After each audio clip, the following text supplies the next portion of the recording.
can I ask you a few questions? Ask you. Okay. Can I ask you a few questions about? Yeah, you sure can. Sorry, but my office is super noisy right now because it's lunchtime. Oh yeah, that's okay. Hopefully you can hear me okay. So one of my questions are there going to be any jobs in this profession in 10 years, do you think? Wow, very good question. I believe that there will be jobs in real estate in 10 years, but I believe that the way we do our job currently will probably change drastically in 10 years time. So we're seeing a lot of aspects of how we do real estate right now changing as far as technology goes. So we have a new program right now where all of our contracts are actually done online, and that's something that's just been new to us in the last year. I think it's been in use in other places prior to that, but yeah, so definitely I think the role will change. Okay, yeah. Yeah, I can see how that would how it would change, but so can you give us a brief overview of what you do? Of what I do? Well, so my title is VP of Sales for a real estate sales and marketing company. So the type of real estate that we transact is typically a pre-sale purchase. So kind of speaking in general terms, you would go to us, you would probably research us online, register, and then go and visit one of our sales centers where you would be taken around by our sales agents, and then potentially, hopefully, you purchase a new home with us. Yeah. So we transact real estate a little bit differently than, say, an outside realtor would. And when you're looking at your career choices in real estate, you can definitely go one of those two routes, and sometimes they overlap depending on what type of company you work for. My sister, for example, is an outside realtor, and then she also takes on pre-sale work with developers as well. So my job, I am strictly pre-sale, and a typical day for me, well, now that I'm a sales director, or VP of sales, it's a little bit different. So I manage all of our sales team, but as a realtor in this profession, if you were starting out, your typical work hours would be, usually you start around, the doors open at 12 and you close at 5, but of course you come in earlier and you leave a little bit later, and then you always work weekends. So one thing I always tell new people that are looking to become realtors, you have to be prepared to give up a lot of your weekends, and sometimes evenings, mornings, people will call you to buy real estate at all hours of the day. So yeah, that's one thing that I would find hard to give up. What are some reasons young people should pursue a career in real estate?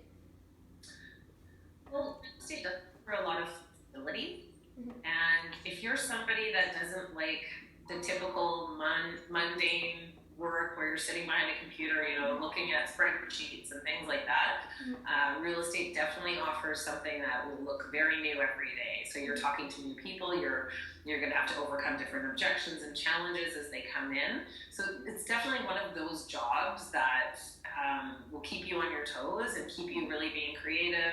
And if you're a people person, then it's definitely the right place to be. Yeah. And the other reason I would say is that regardless of how real estate is transacted, it will always be transacted in one way or another. So if you are somebody who is very innovative, you're good at looking at problems and solving and coming up with new ideas, and you're not afraid to go out there with those ideas, then I think real estate can be a really good arena to sort of jump into, because I think there'll be a lot of need for that. Are there any reasons that young people should avoid a career in real estate? I'm sorry? Is there any reasons that young people should avoid a career in real estate? Yeah, there's definitely a lot of challenges that come with the job. So you have to be very easily self-managed. You have to be able to hear a lot of no's before you can get to your yes. So sometimes it can be a really tough job. Like you'll have days where you just don't get anywhere, but you have to be willing to go out there and be bold and not be afraid to hear those no's.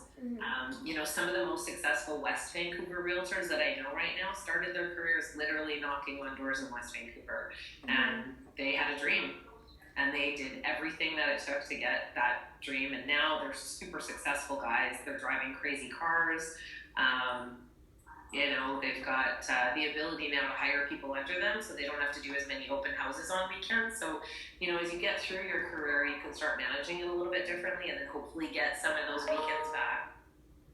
But you have to be incredibly self-motivated, very organized, and somebody with a great curiosity, because you're going to want to know what your competition's doing. So you have to be able to go out and do that kind of research. So, those are the struggles. Yeah.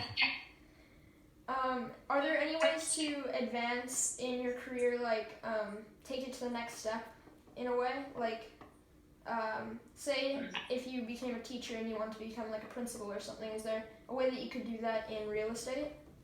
Well, I think I love that. So my career started as you sort of go and you can become an administrator in project sales. So you would go and get licensed. You would start off as an administrator where you're managing the front end side of the project. So you're greeting people, you're entering their information into our CRM database. Then you would be responsible for all the contract paperwork that goes back and forth between the purchaser and the vendor. From there, you would move into a junior sales position. Once you kind of get through your training as a junior sales, you'd become a salesperson, then you can become a sales manager on site. And then in my career, I went through all of those channels, and then I ended up as a sales director, which meant I had a portfolio of developer clients that I would manage. So now I kind of left the sales center experience, and I was facilitating the relationship between the developer and our sales teams, doing a lot of training. And then recently I've been promoted to VP of sales. So now I oversee our entire sales department. So that's one of the nice things of being involved with a sales and marketing company, is that there is a lot of room to grow. And the other thing is the woman who was the VP of sales before I took on the position is now become a partner in the company.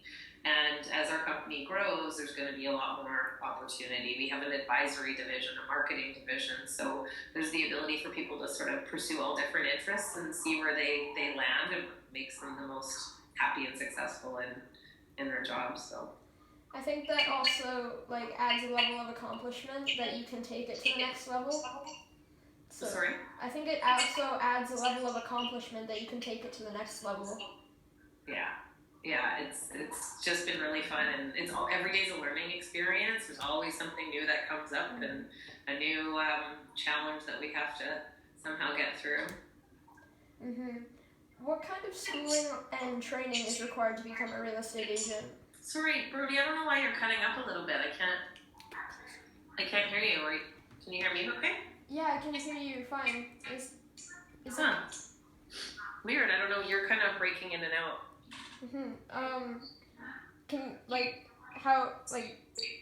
think it's like a Wi-Fi problem or? No, actually now. Okay, it's good? Yeah. Okay. What kind of schooling and training is required to become a real estate agent? Well, so initially, there's a program that they offer at UBC at the Sauder School of Business, and you go and you could actually become a realtor quite quickly. I'm not too sure how long the program takes now. When I did the program, there was no sort of time limit. As fast as you wanted to study and take the test, you could become a realtor. But after you go through that initial part of the learning, you take a test and you have the ability to get licensed. Then you would do a 1-week post-licensing course that kind of gives you a few tools and kind of teaches you about some different aspects of real estate that you can go into. And then from there you would find a brokerage and you would hang your license. And then after that, every 2 years, you're required to achieve a certain number of PDP course credits. And usually that comprises of 3 courses with the real estate board that you would have to do. So every year or every 2 years, you have to do a legal update. So any changes that have come to legislation or the way we practice real estate, you kind of have to get caught up on that. But other than that, that's really the education that's required. There's other places that you can go. So if you decided that you wanted to have a career in commercial real estate, then there would be additional applications that you can study to specialize in commercial real estate. Same thing as if you wanted to get into leasing, there's another part of the license that you would take. So just depending on what route you would go. And then of course there's tons of courses that you can take, and I would always encourage people to do that. There's many sales courses that are offered all over the place. So is there any like extra information that you'd like to share with my group about being a real estate agent? Any extra information about being a real estate agent that you'd like to share with our group? Can I share with you? Well, this is one thing I can share. So if you were to go to school and you became a teacher, you know that when you become a teacher, there's a minimum that they're going to pay you for that job, and as you go through years of tenure, you can get to a certain place, and there's usually a cap until you went and got your master's degree, and then you kind of start at a new level and can get to another level, and then maybe you become a principal. So there's those different levels, and they're very structured. You kind of know what you're getting into as you go to school. Being a realtor, there is no guarantee. So you really, when I talk about being self-managed, you're also going to control what your income stream is, and you can be incredibly successful. But a lot of realtors, when they start out in the business, it takes a long time to build up their client base and to really see the rewards of sales commissions come in.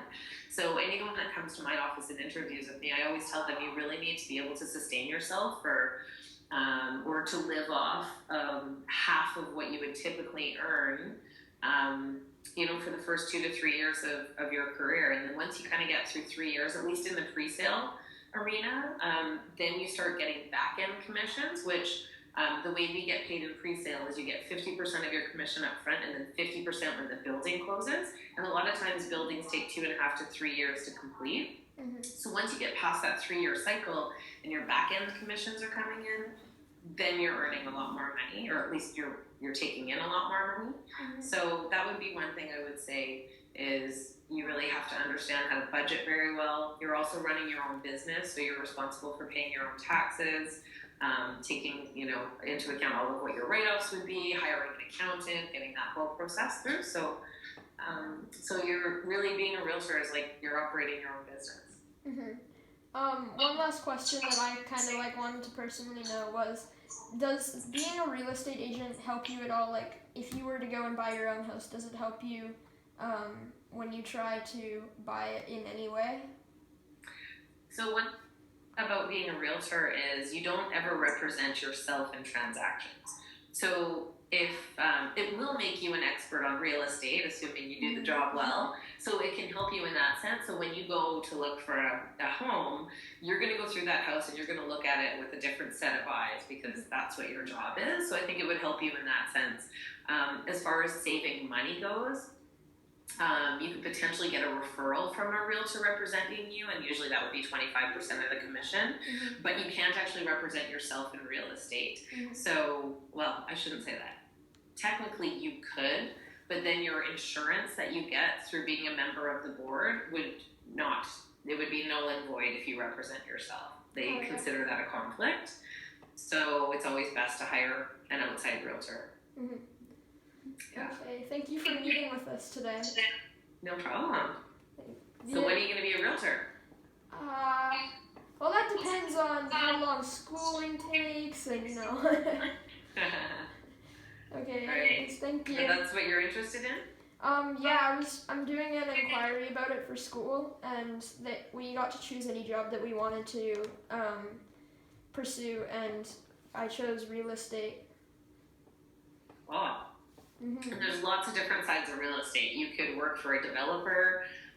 You could be part of their building, it's called development manager, and that's kind of a different type of education that you would go through for that. But then you would be the guy sitting behind actually planning out the projects.